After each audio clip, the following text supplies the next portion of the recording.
Welcome back to the county seat. Our topic for discussion is the TRCC funding for the state of Utah.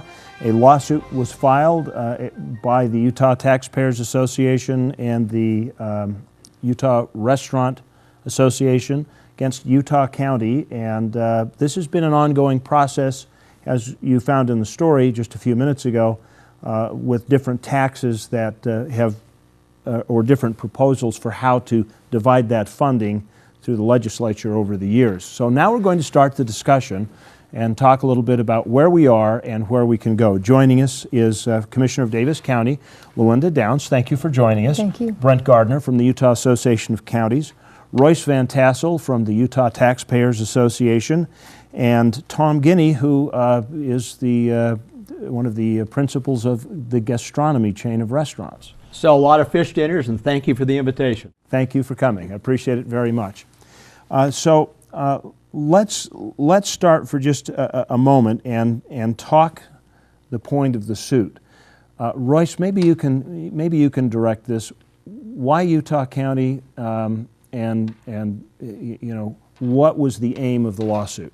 Well, there's been for a number of years, there's been proposals at the legislature to try and come up with a fair and equitable means of or collecting the sales tax. Unfortunately, right now, we have the restaurant tax being imposed on a very narrow base, and it's a very high rate, a full 1%, whereas a smarter, broader policy, something that the legislature has wisely chosen to enact over the years, is to say we're going to have a broad base and a low rate. And we've worked for years to enact that policy and have struggled to find a willing partner at the legislature. The counties have consistently opposed those efforts. And where we weren't able to find that good, solid, constitutional and equitable policy at the legislature, we've turned to the courts to say, this is something that we've tried to find a solution to. The political process doesn't seem to have worked so far, and we'd like to move it forward in the courts if necessary. Brent, from the standpoint of saying a base or a broad-based low-rate tax, the contention is from the Utah Association of Counties is that this is a tourist tax, and that to make that shift, you are now putting that burden upon all of the Utah taxpayers instead of those visiting. Is that a correct statement? Yeah, we believe it is. Actually, we think the base is broad because it applies to all restaurants. And to shift it to something else would mean that you would shift it away from tourists, which according to our information, about 37 to 40% of out-of-state tourists help pay for this tax, would mean a tax increase on citizens of Utah to make up for those out-of-state tourists if you shift it to something other than a restaurant tax. Now, Tom, when you and I were talking prior to this discussion, the issue came up of, well, what is different between a Maverick store and a restaurant? And so you're looking at possibly a solution being to broaden this out to include other purveyors of food. Is that an acceptable route to follow? I personally don't support that. Okay. We need to have a broader based form of taxation. When this legislation was enacted in 1992, was a funding mechanism for the convention center in downtown Salt Lake City. We were short $58 million. Back then, we left out the convenience and grocery stores because politically it wouldn't have passed the state legislature back then, and we needed to get this funding mechanism. Now, the crux of the suit is that you have similar businesses, but they're not being taxed fairly, and is that, and I'm not an attorney, I'm a restaurant manager, is that unconstitutional? But we're not talking about the roasted chicken in the grocery store or the ham and cheese sandwich in the convenience store. You go into some of these facilities now, they're absolutely beautiful. You have a range of buffets. You might as well be in a Chuck-A-Rama. Soups, salads, fried chicken. There is no reason to go across the street to the Burger King, and then your grocery store chains are starting to move into tables and chairs and go into the restaurant business, but they don't pay the tax. So without going to some broad base all the way across the board, but if you were to move to include the convenience stores and the in-store delicatessens at grocery stores, wouldn't that basically still provide a drawing, a dividing line that's definable and justifiable, saying you're going out to eat, the tax is applied, and if you're not, you don't? Well, the reality is the court's most likely not going to make that kind of decision. If they do find, come to the conclusion that it's unfair, they'll just scrap the restaurant tax. They're not going to put in place. That's a legislative topic.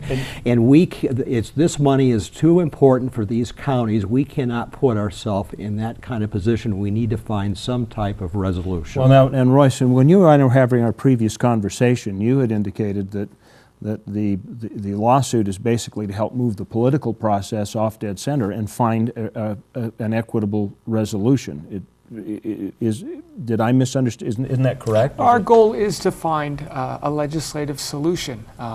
Once you move into the courts and ask the courts to find a final decision, who knows what comes out of it? Unfortunately, we've demonstrated very clearly that the law is both inequitable and unconstitutional.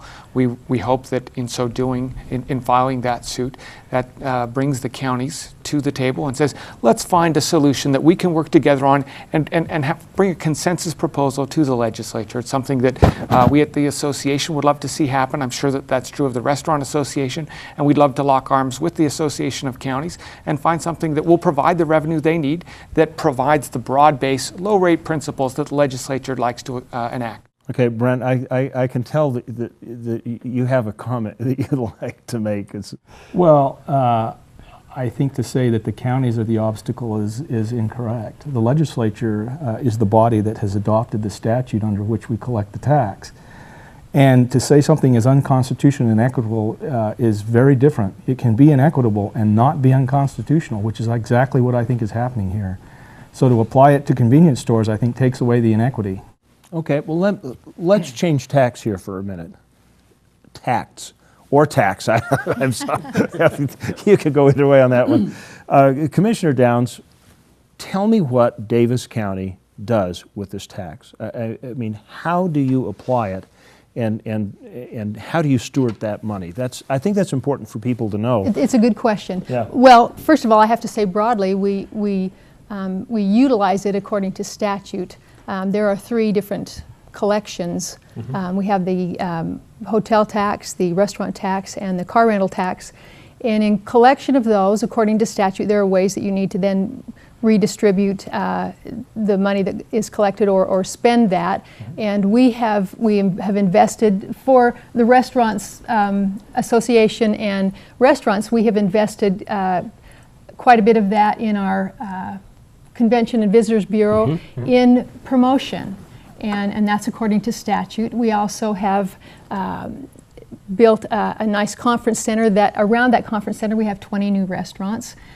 We feel like that's bolstered the economy, and we actually have numbers from some statistics that we have received that it's really bolstered the economy. So we've used it there. We've used it in convention. We've used it in culture with helping bring in some theater, in trails, in recreation, according to the TRCC, the Tourism, Convention, Restaurant, and Culture, now, Recreation. Each one of these taxes is actually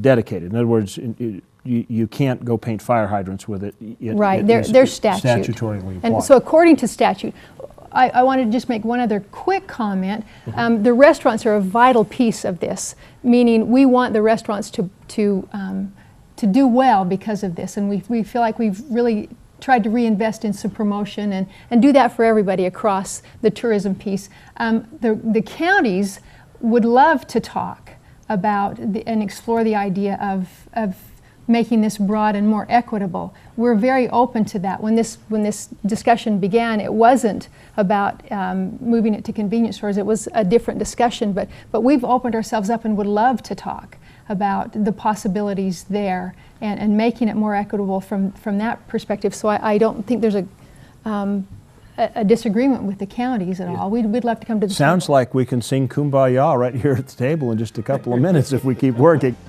We will come back with our closing comments in just a minute here on the county seat. We'll wrap this thing up on the TRCC funding issue. Stay with us.